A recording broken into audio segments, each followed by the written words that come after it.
డబ్బులతో ఈ సంతలో నా బొమ్మకి మంచి ధర పలికితే ఆ డబ్బులతో మా అమ్మకి మంచి చీర, నాన్నకి పంచలు, చెల్లికి గాజులు, ఇంకా మా చిట్టి తమ్ముడికి మిఠాయిలు తీసుకువెళ్తాను. బొమ్మ అమ్మ బొమ్మ 50 రూపాయలకి బొమ్మ, బొమ్మ అమ్మ బొమ్మ 50 రూపాయలకి బొమ్మ. బాబు, ఈ బొమ్మని నువ్వే చెక్కావా? అవునండి, 3 నెలలు స్వయంగా కష్టపడి నేనే చెక్కాను. మీరు కొంటారా? అవును, నేను కొంటాను. సరే, ఎంత? 50 రూపాయలు. 50 రూపాయల 10 రూపాయలు ఇస్తా. 10 రూపాయలు, 50కి తక్కువ అమ్మను. ఈ బొమ్మ అసలు 5 రూపాయలకు కూడా చేయదు. నేను కాబట్టి 10 రూపాయలు ఇస్తున్నా. నీకు 50 రూపాయలు. 50 రూపాయలు వెళ్ళెళ్ళవు. బొమ్మ అమ్మ బొమ్మ 50 రూపాయలకి బొమ్మ. ఇదిగో అబ్బాయి, ఈ బొమ్మ అమ్మకానికేనా? అవునండి, నేనే చెక్కాను. మీకు నచ్చిందా? ఓ మాదిరిగా ఉంది, పర్లేదు. 5 రూపాయలకి ఇస్తా దీనికి. 5 రూపాయలకా?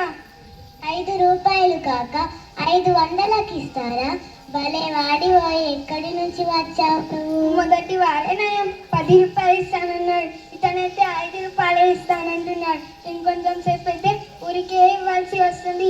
ఇతనికి అమ్మితే 5 రూపాయలైనా వస్తాయి. సరే, తీసుకోండి.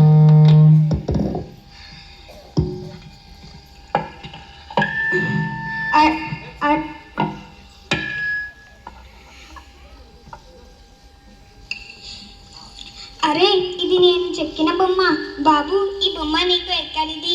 ఈ బొమ్మ 50 రూపాయలు పెట్టి వాళ్ళ దగ్గర కొన్నాను. చాలా బాగుంది కదా? అవును, చాలా బాగుంది.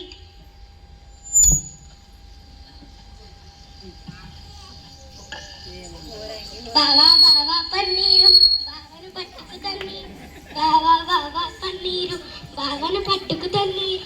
అబ్బా, ఉండేవి మళ్ళీ నా బాధలో నేనుంటే. బాధన? అసలు ఏమైంది బావా?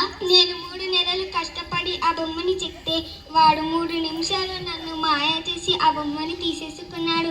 ఇప్పుడు వాళ్ళు ఆ బొమ్మని 50 రూపాయలకి అమ్మేశారు. కష్టం నాది, ఫలితం వాళ్ళది. ఈ మాత్రానికి ఎంత దిగులా? ఉపాయం లేని వాడిని ఊళ్ళో నుంచి వెళ్ళగొట్టాలంట. నన్ను చూస్తే నీకు నవ్వులక్కడ ఉందా? కాదు బావా, ఏమైనా కష్టం వస్తే ఉపాయంతో బయటపడాలి. కానీ ఇలా దిగులుగా కూర్చుంటే ఎలా? ఈ సంతలో మన ఊరి వాళ్ళు చాలా మంది ఉన్నారు.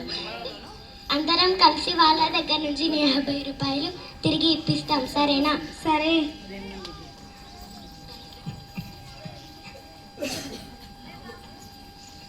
సరే సరే సరే సరే సరే సరే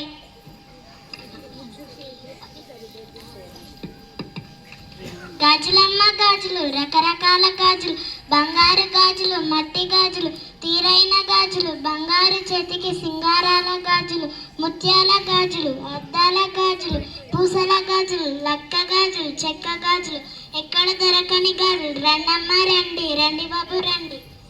రెండమ్మ రండి. రకరకాల మిఠాయిలు, జిలేబీలు, నువ్వుండలు, లడ్డూలు, గరిజలు, నేతి మిఠాయిలు, సున్నుండలు, అరిసెలు, జాములు. రెండమ్మ రండి, రండి బాబు రండి.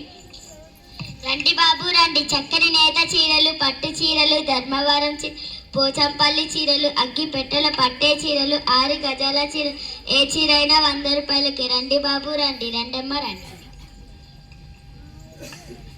గాజులమ్మ గాజులు, రకరకాల గాజులు, బంగారు గాజులు, మట్టి గాజులు, తీరైన గాజులు, బంగారు చేతికి సింగారాల గాజులు, ముత్యాల గాజులు, అద్దాల గాజులు, పూసల గాజులు, లక్క గాజులు, చెక్క గాజులు, ఎక్కడ దొరకని గాజులు. రండమ్మ రండి.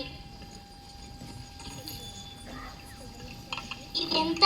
అన్నీ కలిపి 10 రూపాయలు. కుంకు 2 రూపాయలు ఎక్కువ ఇచ్చావు. పర్లేదు, ఉంచు. లచ్చిందేవి, మళ్ళీ వచ్చినప్పుడు కూడా నా దగ్గరికే రా అమ్మా. రెండమ్మ రండి. రకరకాల మిఠాయిలు, జిలేబీలు, నువ్వుండలు, లడ్డూలు, గరిజలు, నేతి మిఠాయిలు, సున్నుండలు, అరిసెలు, జాములు. రెండమ్మ రండి. ఇవెంత? మొత్తం 10 రూపాయలు. కుంకు 2 రూపాయలే ఎక్కువ ఉన్నాయి. పర్లేదు, ఉంచు.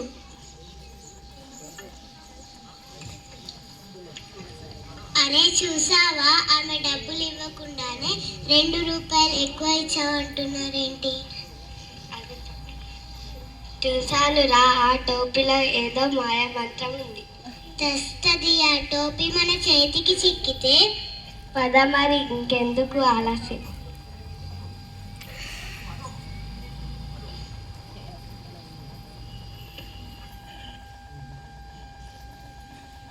ఇదిగో అమ్మాయి, ఆ టోపీ అమ్మడానికి. ఈ టోపీ అమ్మడానికి కాదు, అమ్మకపోతే ఊరికేనే ఇచ్చే. ఇది చాలా ప్రత్యేకమైన టోపీ, ఇవ్వనుగాక ఇవ్వను. నీ సంగతి నాకు తెలియకుంటున్నావా? ఆ టోపీ ఇవ్వలేదో, సరుకులు కొని డబ్బులు ఇవ్వలేదని ఆ టోపీతో మాయ చేస్తున్నావని అందరికీ చెప్పేస్తాం. అమ్మో, అంత పని చేయవద్దు. ఒక 100 రూపాయలు ఇస్తే ఇచ్చేస్తా. 100 కాదు, 50 రూపాయలు ఇస్తాం. 50 చాలదు, 100 కావాలి.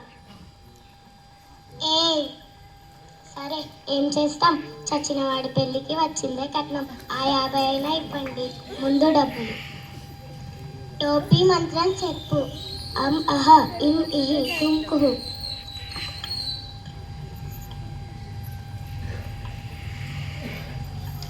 గాజులమ్మ గాజులు, మిఠాయిలమ్మ మిఠాయిలు.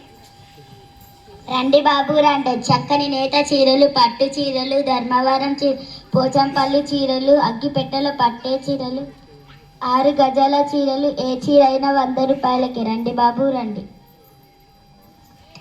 అరే, ఏ చీరైనా 100 అంటారా? 100 కానీ 200 కానీ మనకేంది, మన తై టోపీ ఉందిగా. ఈ చీరలు బాగున్నాయిరా, నేను మా ఆవిడకు 2 చీరలు కొంటాను. నువ్వు 2 చీరలు కొంటే నేను కనీసం 4 చీరలైనా కొనాలి, లేకపోతే మా ఆవిడ అన్నం కూడా పెట్టు.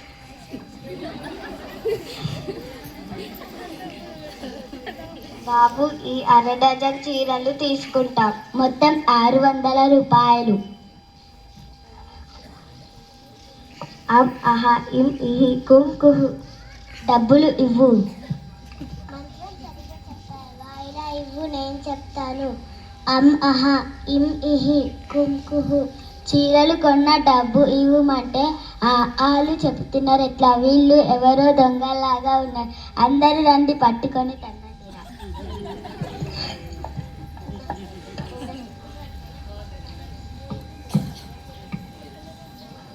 మనం మోసపోయాం మనము ఒకరికి మోసం చేస్తే మనకు ఇంకొకరు మోసం చేస్తారు.